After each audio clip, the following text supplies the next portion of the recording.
Bien. ¿Qué cosa nos va a decir el ministro de Economía? Tenemos un extraordinario momento. Adelante con la careta, por favor.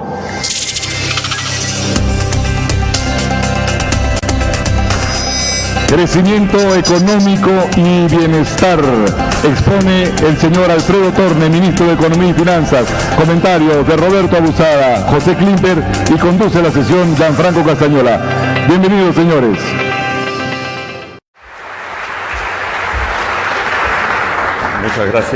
Muchas gracias, ministro Torne. Creo que nos ha puesto con mucha claridad los lineamientos de su plan para reencender la economía, los motores de la economía, como lo dijo, pero también para darle sostenibilidad a este crecimiento luego de esa reencendización.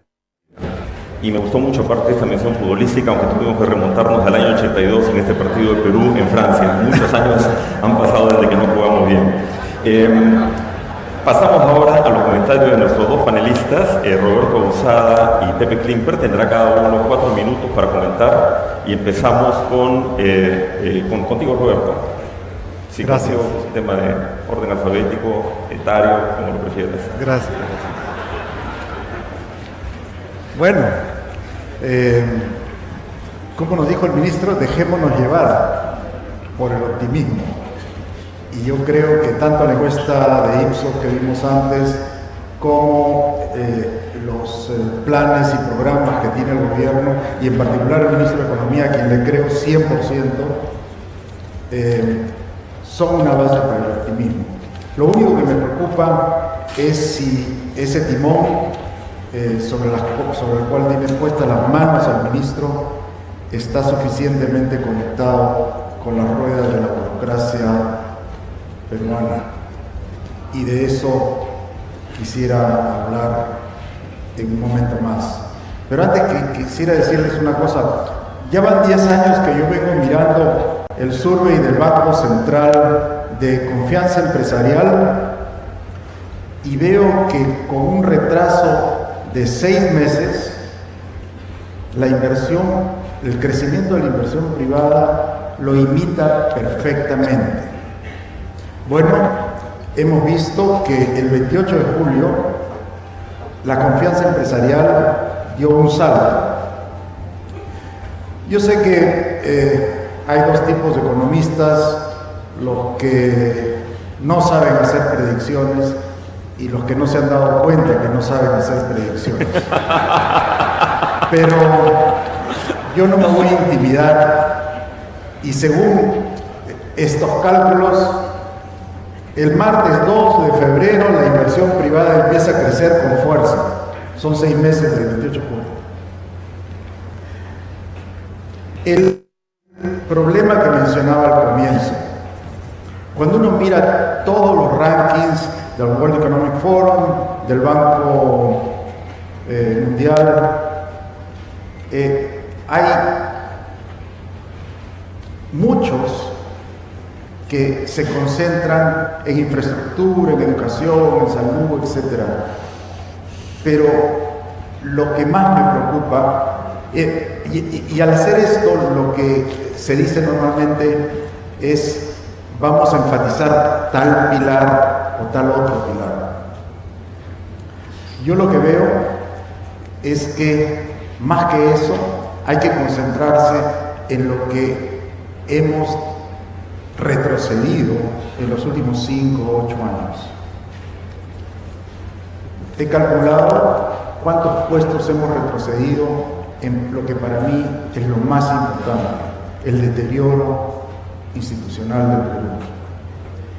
Y aparte del pilar general, algunas subcategorías son realmente dramáticas. En derecho de propiedad hemos disminuido 8 lugares, en ética y corrupción 26, en seguridad 12 y en eficiencia del gobierno 44 puestos. Entonces, la receta es muy sencilla: restituir, restaurar nuestras instituciones. El ministro se preocupa mucho por la inversión y efectivamente esto es algo que debe preocuparnos a todos. Hemos crecido hasta el 2013 por una década a aproximadamente 10% por año en la inversión privada. En los últimos 36 meses estamos decreciendo. El sector privado, en 2013, invertía 45.000 millones de dólares. Este año va a invertir 35.000 millones. Esa brecha de 10.000 millones, es decir, pasar del 22.7 del PBI al 17 y algo, que dice del 17 algo al 22, es lo que tenemos que hacer y en lo que tenemos que concentrarnos. Gracias. Muchas gracias, Roberto.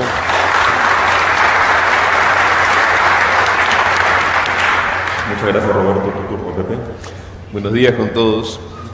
Yo antes tengo que hacer un disclaimer, que además me lo pidió el presidente en una entrevista que dio, en el sentido que yo acepté participar de este panel con gusto antes de saber de mi nominación al directorio del BCR. Y asimismo al comité organizador primero me negué a participar porque cualquier opinión que yo diese podía entenderse como de Fuerza Popular, donde milito y soy secretario general. Me convencieron que no iba a ser así, de tal forma que yo le pido a la sala que entienda mis comentarios como estrictamente personales, que eso fue lo que acordé con el comité organizador. Dicho esto,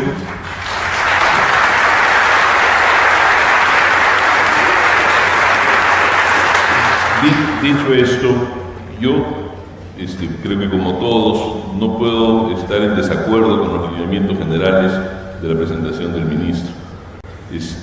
Destrabar, acelerar, bajar el costo financiero con la intervención del Estado. Sin embargo, me queda una sensación de vacío en el sentido que no he visto cuáles son los motores, qué motores vamos a encender para el crecimiento. Y me quedo con la charla que dio en la apertura el señor Carlos Rodríguez Pastor cuando nos dijo soñemos al 2041, ¿no? Como se cumplen 200 años de independencia en el 2021, estamos viendo el 2021, pero los sueños del 2041 hay que tenerlos presentes. En los últimos 20 años el crecimiento y el desarrollo del Perú se dieron con algunas locomotoras. Primero fue la minería y su enlazamiento con la industria, la agroindustria descentralizada, si no miremos Ica, el sector construcción, construyendo minas, represas, hidroeléctricas, pero también programas sociales. Y yo quiero entender que quizás por la brevedad del tiempo, o quizás porque hay bastantes ministros que van a hacer presentaciones en esta cadena, no se ha mencionado ningún sector y de las 38 láminas no hay ni una siquiera que diga cuáles son los motores que nos llevan a ese sueño del 2041. Yo quiero ponerles algunos ejemplos. En el Perú, 1 de cada 5 pescados que se sirve en mesa, ya sea seco, salado, fresco o en conserva, es importado. El mar de Grava, 3.000 kilómetros de costa, la curul de Grava en el Congreso, pero 1 de cada 5 kilos de pescado es importado. En el Perú, por cada dólar que exportamos de madera, importamos 8. Y teniendo al presidente Piñera al frente, no puedo menos que contrastarnos con Chile. ¿Y qué es lo que estamos haciendo por el sector forestal o por el sector acuícola? ¿Qué es lo que estamos haciendo por la agroindustria? En el sector construcción, el ministro hoy día cumple 180 días, que sabe que es ministro, exactamente 180 días. Ayer se bajó la tasa de fondeo de mi vivienda de 7.8 a 7.1%. Yo me pregunto, y ustedes son los empresarios, esta presentación o estos sectores con la contingencia que he hecho, que posiblemente otros serán los ministros encargados de decir, ¿despierta vuestros sentidos animales? ¿Despierta vuestro ánimo de invertir? Que el costo del financiamiento en el Perú baje 10 o 15 o 20 puntos básicos, ¿despierta? ¿Hay una propensión marginal a la inversión por ello? Mi recomendación, señor ministro, es que adicional, y no en vez a lo que se ha presentado, se reúnan con los gremios. El señor ministro de Agricultura hasta ahora no se reúne, salvo una reunión protocolar, con los gremios del agro, que es la segunda exportación del Perú. Creo que ahí está lo que decía Roberto del divorcio o que no funciona muy bien entre el timón y las ruedas. Creo que las medidas que usted ha mencionado, después en la segunda intervención voy a hablar del déficit fiscal, están en la dirección correcta, pero lamentablemente creo que no son suficientes y todavía están a tiempo de enmendarlo.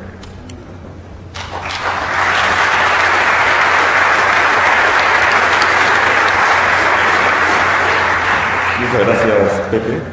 Ministro, su turno de responder los comentarios de Roberto y Pepe. A ver, gracias Roberto, gracias Pepe, la verdad que muy interesantes ambos comentarios. Lo que tú planteas, Roberto, totalmente de acuerdo. O sea, hay que retroceder en toda esta maraña burocrática que hemos creado en los últimos años. Pero yo quisiera hacerte dos comentarios. Uno es de que lamentablemente nos hemos acostumbrado o nos acostumbramos a ser ricos con el boom de las materias primas y empezamos a hacer lo que hacen los ricos. Se convierten a veces un poco más socialistas y empiezan a repartir dinero que no existe, ¿no?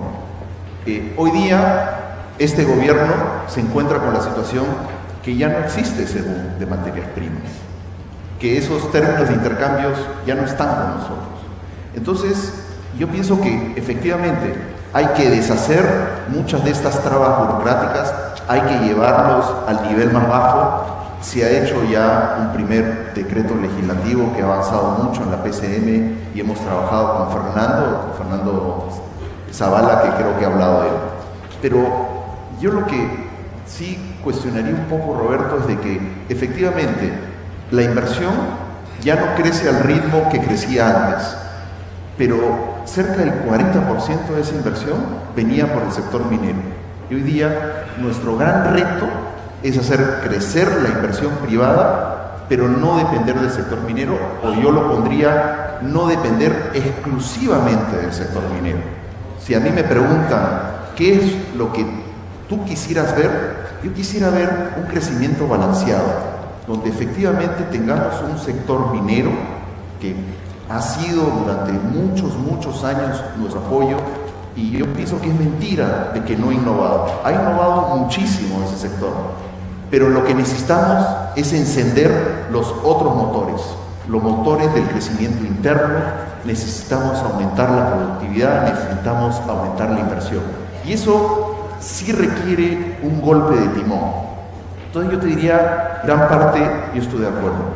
Con lo que dice Pepe, también estoy de acuerdo. Creo que es el quinto mandamiento que nos obliga a no meternos en las áreas de los otros ministros. Pero efectivamente, detrás de esto, Pepe, hay una agenda sectorial. Hay una agenda de acuicultura que me imagino la va a hablar Bruno Yufra. Bruno se ha metido muchísimo en el tema de pesca. Yo pienso que ha solucionado un problema que él heredó. El tema agrícola es un tema que hemos avanzado muchísimo. Estoy seguro que Luchito Carranza nos va a decir de que es el sector que más productividad ha ganado, es donde más hemos expandido la frontera agraria. Estamos por sacar 2 proyectos de irrigación muy grandes, uno en el norte, otro en el sur, y seguimos avanzando en esa agenda. Yo no he querido entrar en los temas sectoriales, pero claramente nuestras prioridades son turismo, agricultura y reforestación. Son prioridades que tenemos. Y la construcción, en mi opinión, debería descender sus motores con este gran empuje que le estamos dando a la inversión pública y a la inversión privada. Gracias. Muchas gracias, Alfredo. Tenemos la segunda ronda de comentarios. Roberto. Yo estoy tan de acuerdo con el ministro que no voy a perder tiempo en hablar de las cosas que estoy de acuerdo. Así que voy a tratar de contradecirlo en algunas cosas. En primer lugar, la minería solamente ha sido 8.000 de los 50.000 millones de dólares que invertía el Perú. Entonces, no es cierto que toda la caída es pura minería. En realidad, ha habido un desánimo que tiene que ver también yo creo que no también, principalmente con una falta de liderazgo en el gobierno y una especie de resquemor en contra del sector privado.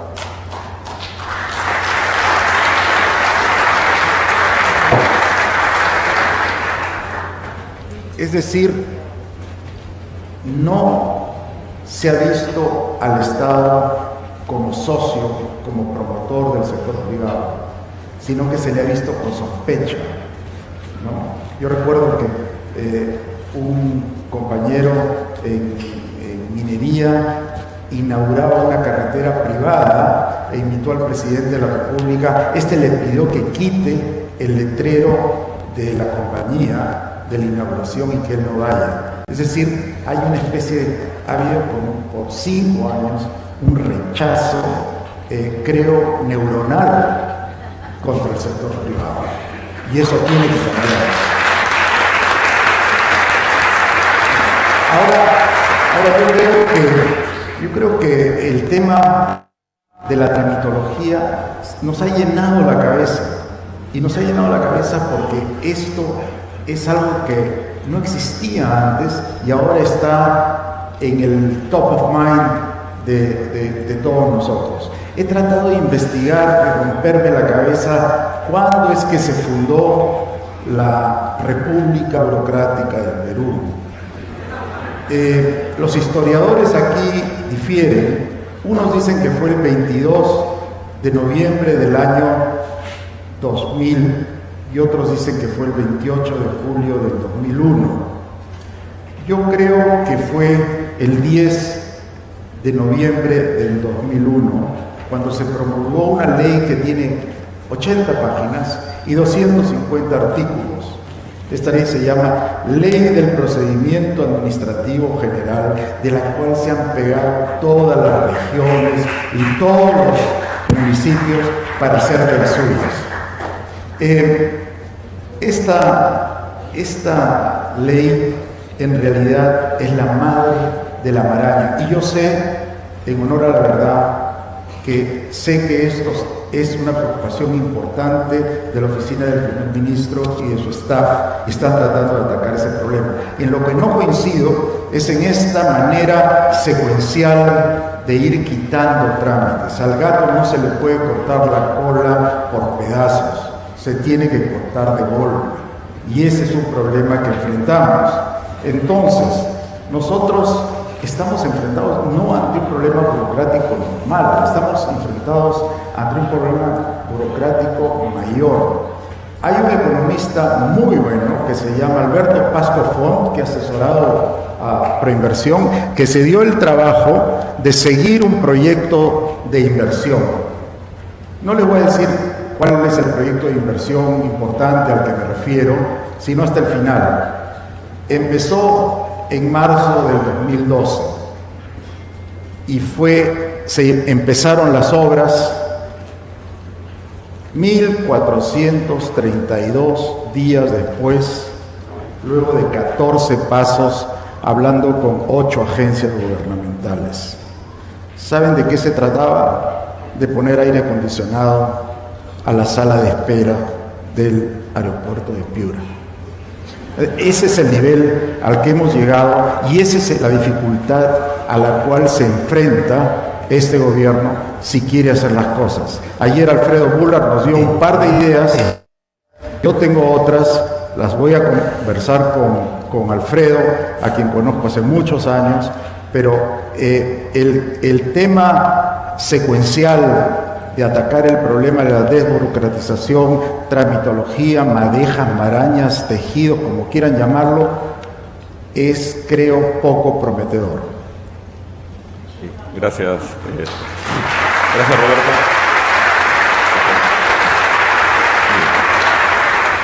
Bien, yo quiero referirme ahora al tema del déficit fiscal. Y lo hago porque en su curva de perfilamiento del déficit en los siguientes años, y a pesar del apoyo que se ha recibido del Congreso, jugando en equipo, hay este decreto supremo 272 que le ha puesto un frenazo a toda la inversión pública en el Perú. Yo quiero rescatar una frase del premier Zavala el primer día, abro comillas, el Perú no puede darse el lujo de parar la inversión pública. Y si bien se nos acaba de decir que el gasto privado está creciendo a 1.3%, eso es cuando se pondera con consumo, pero la inversión privada, que es lo que tenemos que seducirnos nosotros todos a hacer, en julio -13, en agosto -7.6, en septiembre -5, enero-septiembre -6.2, la inversión privada. Y a partir de este decreto supremo 272, que yo creo que es una sobrereacción, y esa es la propuesta, lo que estamos haciendo es frenar la inversión pública simplemente por mantener un déficit, empezar un programa de encendido de motores con un sobreajuste fiscal. No creo que sea lo razonable. Ahora, ¿había espacio para hacerlo después? Yo creo que sí. El año 2017, en nuestras cuentas nacionales tenemos dos ingresos excepcionales. Que se van a dar con las facultades, todavía no se han dado, quedan 35 días de las facultades. Uno es la amnistía de la SUNAT, que puede traer 3, 4 mil millones de soles, no conozco los cálculos del Ministerio de Economía. Y lo otro es la amnistía por repatriación o declaración de capitales en el extranjero, que puede dar 2, 3 mil, 4 mil millones de soles más o algo más. Son ingresos extraordinarios. Estos ingresos extraordinarios podían haber ido a fortalecer el presupuesto y no iniciar el gobierno con un ajuste fiscal. Y más bien esos ingresos extraordinarios que se dan por una sola vez se van a usar para rebajar el IGB 1%, en una medida que la mayor parte de los economistas no ha salido a apoyar, y para reducir el impuesto a la renta a personas naturales, subiendo de 7 a 10 UITs el tramo exonerable, que son medidas permanentes. Entonces, tengo una preocupación que por esta forma de atacar el déficit en el corto plazo, podremos estar generando un déficit en el 2018. Si logramos prender los motores del crecimiento, entonces el crecimiento económico, pero como dije antes, no siento que las medidas que se han anunciado hasta ahora estén encendiendo esos motores. Ahora, la economía, finalmente, tenemos que acordarnos que es un tema de personas. Nosotros estamos aquí en CADE, muy cómodos, pero todos estamos viendo las noticias de lo que pasa en el resto del país. Si no buscamos, y aquí voy a tomar algo de la Ampadia, que lo veo a Pablo Bustamante en primera fila, si nosotros no buscamos un espacio de tranquilidad con la actividad del Estado, el Perú no puede dejarse el lujo de parar la inversión pública. La sostenibilidad de la inversión a largo plazo está comprometida. Podemos arreglar las cifras fiscales en el corto plazo. Podemos ver las curvas, la lámina número 6, cómo la tasa de interés del Perú y los bonos y todo baja 10 o 13 o 17 puntos básicos. Pero la sostenibilidad social a futuro puede estarse viendo comprometida. Entonces, creo que debemos acordarnos que la economía tiene que ver con las personas. Las empresas, las instituciones no tienen ni hambre, ni frío, ni sueños, ni expectativas. Las personas sí, y aparentemente en el Perú hoy día no están siendo satisfechas. Gracias, Pepe.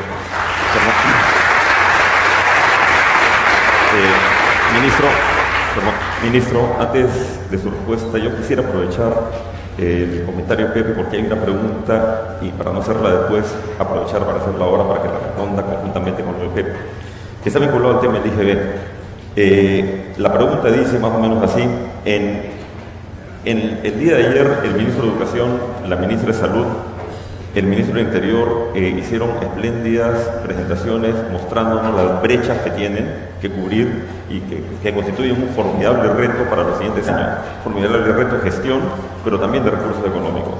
Y lo que nos pregunta al ente público es los 3.000 millones de soles de IGB que renunciaríamos, que evidentemente, respetando esta idea de ir reduciendo el IGB en el mediano y largo plazo, no tendría sentido posponerlo por un tiempo, dadas estas premuras para cerrar estas brechas. Y esto lo pongo ahora perdón, es una pregunta en público, ya, porque creo que Pepe ha tocado eso y no quisiera regresar después a ese tema.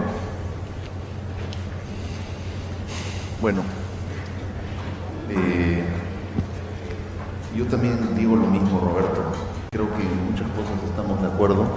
Vamos a hacer una lápida sobre la República Burocrática del Perú y le vamos a poner 10 de noviembre del 2011. Y creo que con eso contesto buena parte de tus preguntas. Y yo pienso que lo que necesitamos es comprometer al sector privado. O sea, cuando tengamos estas ideas que plantea Roberto, citando a Alberto Pascofonte, una persona que lo hemos nombrado en el Consejo Fiscal, de los días que toma en sacar un proyecto, esas son las cosas que nosotros quisiéramos saber. O sea, ahí es que nosotros queremos comprometer al sector privado. Donde ustedes se atraquen, pues díganoslos. Y nosotros en el MEF tenemos puertas abiertas, a muchos de ustedes los hemos recibido y destrabamos proyecto por proyecto. Yo también estoy de acuerdo de que no debería ser secuencial. Sin embargo, hay una cierta cantidad de cosas y de trámites administrativos que podemos hacer. Una de las cosas que hemos discutido y irónicamente ha salido en la Comisión de Descentralización del Congreso, hemos planteado hacer una reforma de descentralización y uno de los ejes es hacer un indicador, una especie de doing business por municipio, de tal manera de que nosotros calculemos por cada municipio cuánto cuesta en términos de días sacar un trámite. Y eso los propios alcaldes han agredido en hacerlo. Y a mí me parece que sería un gran elemento de monitoreo y de rendición de cuentas de los distintos municipios y de esa manera hacerlos competir. Estamos muy avanzados, lo hemos discutido con el Banco Mundial va a hacer la metodología, pero pienso que son las cosas que nosotros podríamos sacar en la línea de lo que tú planteas. Lo que tú dices, Pepe, yo pienso que no es cierto, y ahí sí tengo que tomar mis distancias. El ajuste fiscal que nosotros hicimos es un ajuste moderado.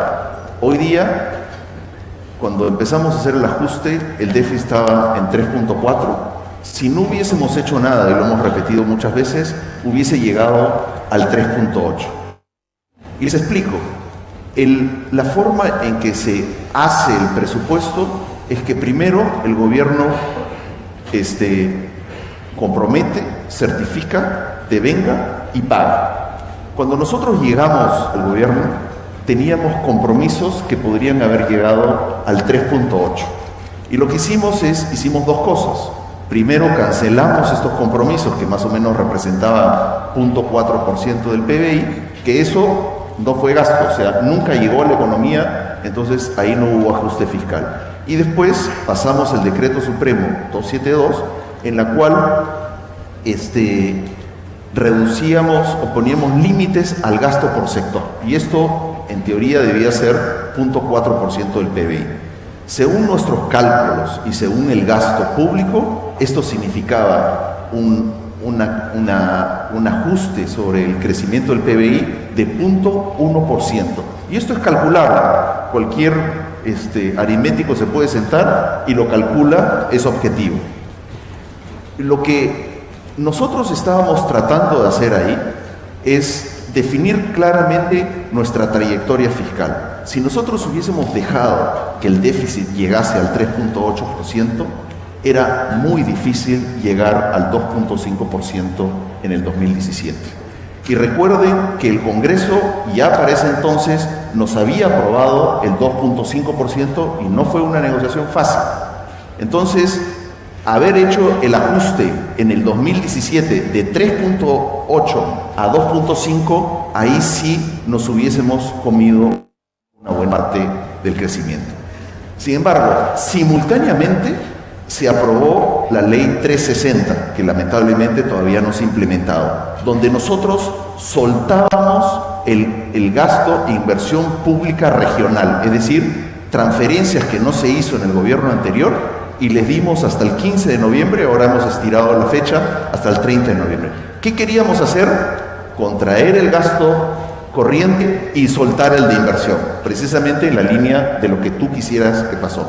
Lo que sucedió es que entre el Congreso y entre poner las listas de proyectos se retrasó y el efecto de inversión no pasó. Sin embargo, yo pienso que toda esa ley, esos 800 millones de soles, entran en el 2017 y entran desde diciembre del 2017 y es dinero que se va a impulsar la inversión, sobre todo la inversión pública, la inversión regional. Son proyectos que ya tienen viabilidad, son proyectos que se les va a dar continuidad, entonces ese efecto de estímulo lo vamos a ver desde el principio del 2017.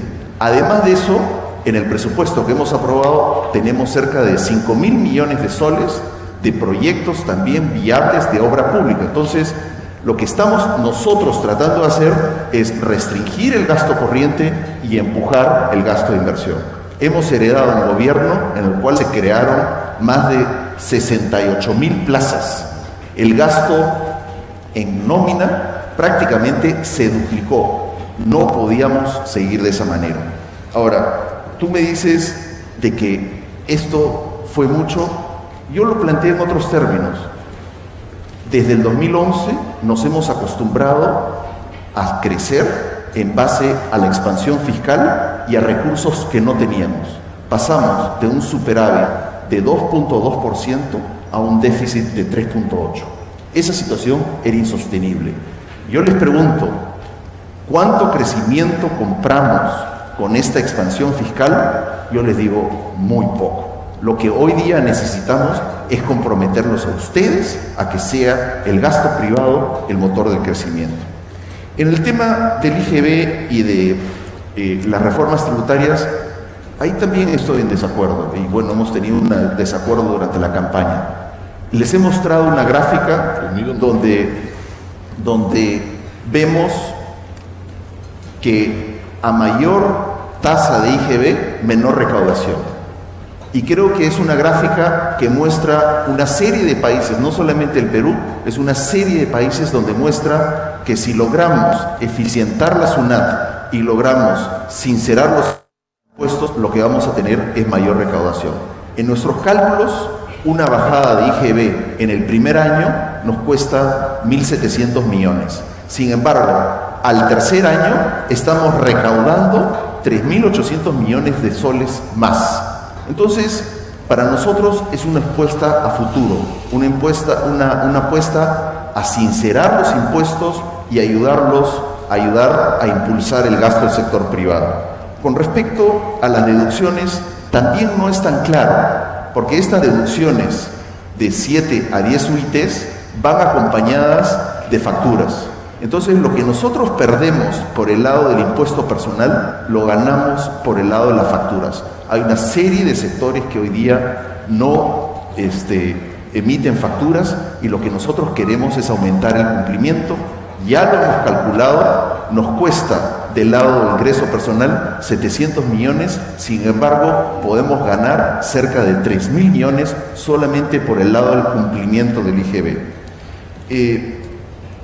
En términos de la sostenibilidad fiscal, yo pienso que hemos hecho un gran esfuerzo por asegurarles a todos ustedes una trayectoria. La trayectoria es menos ambiciosa, como lo he mostrado en la presentación, de lo que nos dejó el gobierno anterior. El gobierno anterior nos dejó una trayectoria que nos obligaba a bajar el déficit de, según ellos, 2.5, que en realidad es 3.8, a 1.7 el siguiente año. Esa trayectoria sí era insostenible. Y después creo que era 1% en el 2018. Era imposible. Y lo que nosotros hicimos es precisamente ampliar el déficit para llegar al 1%, pero con un mayor margen. A mí me parece que prueba que la trayectoria ha sido positiva fue este intercambio de deuda que hicimos. Somos el único país que hizo un intercambio de deuda, que no emitió deuda, y gracias a ello tuvimos las tasas de interés más bajas. Hoy día esa transacción es la transacción más importante que se ha hecho en mercados emergentes. Si no hubiésemos hecho el ajuste fiscal anunciado en la trayectoria de consolidación fiscal y ese intercambio de deuda, probablemente nuestros costos financieros estarían 200 a 300 puntos básicos mayores a los que tenemos hoy día, y eso lo que significa es que ustedes como empresarios tendrían que haber pagado 3 puntos porcentuales más de interés de los que pagan hoy día, o los consumidores 300 puntos básicos más de los que pagan hoy día, y por ejemplo no hubiésemos podido bajar las tasas de interés de mi vivienda como mencionas tú. Muchas gracias. Perdón.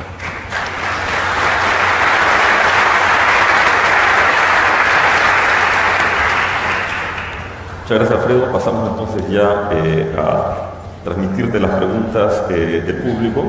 Pepe, Roberto, siéntanse libres luego de hacer comentarios a las preguntas una vez que le responda el ministro. A ver, una primera, usted empezó hablando de la necesidad, y totalmente válida y compartida por todos, de reencender los motores de la economía. Y lo que tenemos hoy día es una situación medio paradójica en el Perú, donde hay un optimismo bastante elevado, mostrado por las encuestas, por ejemplo, que al comienzo nos mostró Ipsos de este evento, las excelentes presentaciones que hemos tenido este par de días, pero este optimismo no se está condiciendo todavía con los resultados económicos, porque hay una inercia que viene del anterior gobierno, y el último trimestre está viniendo bastante duro. El último trimestre la demanda interna es el gasto de las familias, el gasto de las empresas, el gasto del sector público, viene en picada y probablemente acabe creciendo 0% o incluso en terreno negativo. El gobierno, por ejemplo, ha ajustado su gasto total en octubre en 20% y en noviembre en 7% por las razones que explicó usted hace un momento. Con todas las medidas que se están tomando, se espera que esto se revierta, que haya un quiebre. Y la pregunta que hace el público es, con todos los problemas de predicción que ya Roberto puso el parche antes, ¿cuándo cree usted que se va a sentir este quiebre y las empresas vinculadas a la demanda interna con una dinámica distinta de la externa van a poder sentir que la economía realmente reenciende sus motores? ¿Contesto yo? Sí. A ver, dos cosas. Nosotros en nuestros estimados internos teníamos una desaceleración en el cuarto trimestre. Y nuestros estimados es de que esta desaceleración podría llegar al 0.3% para el trimestre, después de haber crecido en promedio 4.2%. Y gran parte viene por dos sectores. Un sector es la minería, que venía creciendo a un ritmo bastante acelerado y era imposible ver de que siguiese creciendo a ese ritmo. Y el otro sector es hidrocarburos. Como ustedes saben, los derrames fueron un golpe fuerte para la producción de petróleo y eso ha resentido aún más. Por el lado de la demanda, solamente la caída de la inversión privada explica más de un punto porcentual de la desaceleración, o sea, es decir, de 4.2 a 3.3. El sector público, la inversión pública, como dije hace un rato, sí se ha sentido golpeada. Nosotros pensamos que el destrabe iba a ser más rápido y ahí sí debo confesar que nos ha sorprendido el lado negativo. Sin embargo, me preguntan ¿cuándo vamos a sentir esa reversión? Pues hemos tomado 3 medidas que yo pienso que son importantes. Una es que el destrabe empezaría a trasladarse en mayor gasto, yo diría en los primeros 6 meses del 2017. Empezaríamos casi desde el corto plazo con alguna de las obras que ya se destrabaron. En segundo lugar, acabo de decir de que hemos soltado cerca de 800 millones de soles de transferencias a las regiones y esto lo deberíamos de ver desde prácticamente enero del 2017 y esto debería ser un gran impulso a la inversión regional y sobre todo a la inversión pública de gobiernos regionales y municipales. Tercero, en el presupuesto nos hemos comprometido, a diferencia de otros años, a que a más tardar las transferencias para inversiones regionales se realicen en marzo. Es más, el propio Congreso de alguna manera nos ha penalizado y nos ha dicho que si nosotros no logramos hacer las transferencias hasta marzo, las transferencias adicionales tendrían que pasar por la Comisión de Presupuesto. Esto genera incentivos, sobre todo a los sectores, para transferir lo máximo de estos 5.000 millones de soles de inversión a las regiones en los primeros 3 meses del año. Entonces, yo pienso que ese impulso lo que debería de hacer es impulsar la obra pública. En el caso de la inversión privada, yo pienso que en la medida en que veamos mayor gasto en infraestructura, mayor destrave, eso nos va a permitir mayor incremento en la inversión privada. Y también nosotros vemos de que la caída de la inversión en minería empieza a ceder. En nuestros cálculos, si calculamos la inversión privada del cuarto trimestre contra el trimestre anterior, ajustada por factores estacionales y anualizada, esa debería de crecer alrededor de 1.3 y sería el primer dato de reversión de inversión privada en más o menos 13 trimestres, si mal no recuerdo. Gracias, Alfredo. ¿Tú querías comentar, Roberto? Sí, que creo que estamos aburriendo un poco al público con tantas cifras de déficit. Yo lo que quisiera decir es que, en efecto, el gobierno ha hecho una cosa muy importante al comienzo. Ha cambiado la trayectoria de convergencia al 1% al 2021. Y entonces deberíamos dejarlos tranquilos. Yo pienso que está mal lo del IGB, pero han hecho otras cosas y no deberíamos meternos, los que no estamos encima del caballo, en corregirle tanto la plana al gobierno.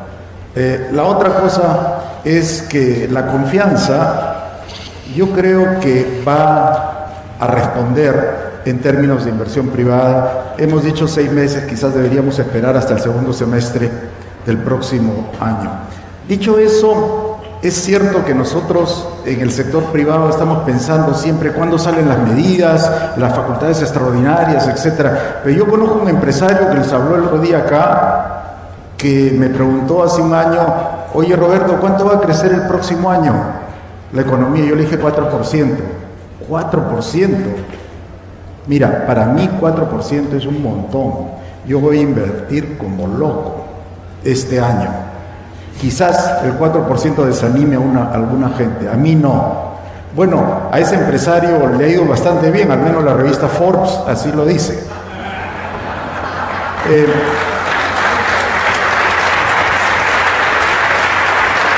Ahora yo quería decir una cosa que no se menciona mucho, o de la cual no quieren hablarla. Se ha hablado de sobrecostos laborales, pero yo creo que hay un problema, hay un elefante que está dando acá vueltas en el cuarto y nadie quiere hablar de él, que es el tema de la estabilidad laboral. Aquí tenemos que la Constitución de la República, en su artículo 27, creo, sí, el artículo 27 solo tiene una línea. Dice: la ley otorga al trabajador adecuada protección contra el despido arbitrario.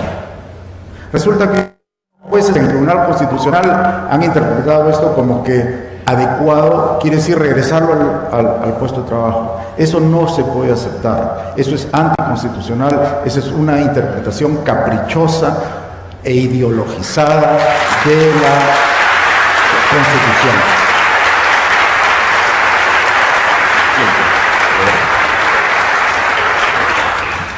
Nada más me callo. Le gustó el aplauso. ¿Tú quieres comentar algo sobre estos temas? ¿O? No, yo estoy de acuerdo con Roberto que no hay que entrar al detalle de los números. Y que estamos en un CADE nuevo porque hay CADE MIDE.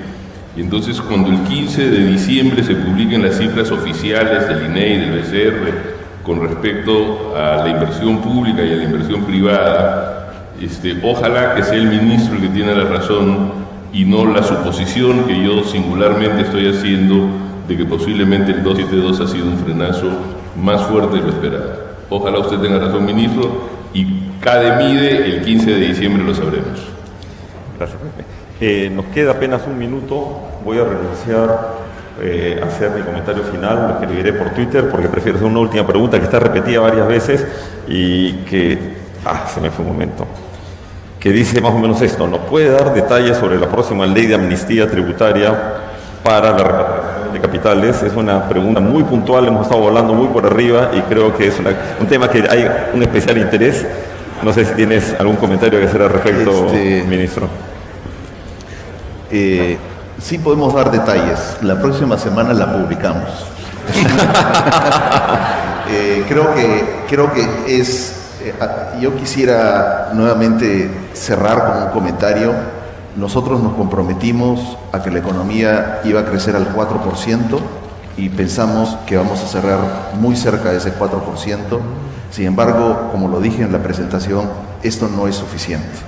Realmente necesitamos seguir invirtiendo. Yo he hecho una propuesta de que hay que invertir en infraestructura, hay que aumentar la productividad.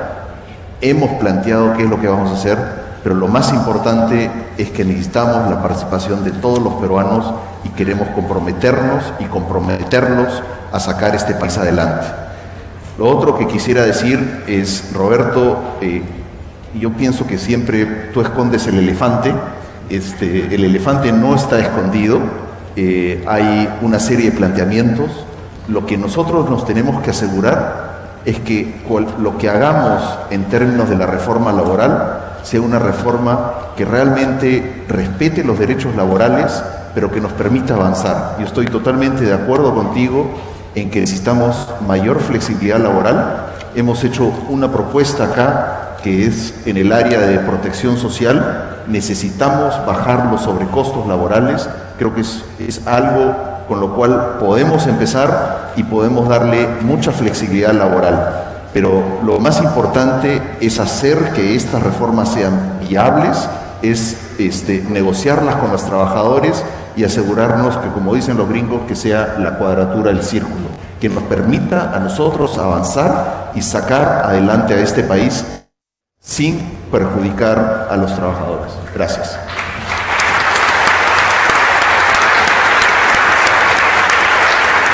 Bueno, Roberto, Pepe, muchas gracias por sus valiosos comentarios. Ministro, muchísimas gracias por su excelente presentación y muchos éxitos en su gestión. Muchas gracias a todos. Gracias. Fuerte el aplauso para este extraordinario panel. Agradecemos muchísimo a Alfredo Torne, ministro de Economía y Finanzas, al señor Roberto Abusada y a José Klimper por acompañarnos como panelistas y a mi tocayo Gianfranco Castañola por haber conducido el panel.